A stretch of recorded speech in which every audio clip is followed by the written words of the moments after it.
ಇನ್ನು ಪ್ರವಾಸಿಗರ ಮೇಲೆ ದಾಳಿ ಮಾಡಿದ್ದು ಹೇಡಿತನ ಅಂತ ಹೇಳಿ ಚಂದನ್ ಶೆಟ್ಟಿಯವರು ಕೂಡ ಘಟನೆಯನ್ನ ಖಂಡಿಸಿ ಟಿವಿ9 ಜೊತೆ ಮಾತನಾಡಿದ್ದಾರೆ. ಏನು ಹೇಳಿದ್ದಾರೆ ನೋಡೋಣ.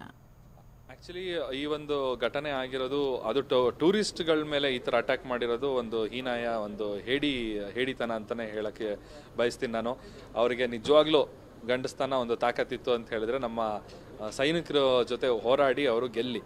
ಸೊ ಸುಮ್ಮನೆ ಪಾಪದ ಜನಗಳು ಕಾಮನ್ ಮ್ಯಾನ್ ಮೇಲೆ ಅಟ್ಯಾಕ್ ಮಾಡೋದು ತುಂಬ ಹೇಡಿಗಳಂತ ಅನ್ನಿಸ್ತು.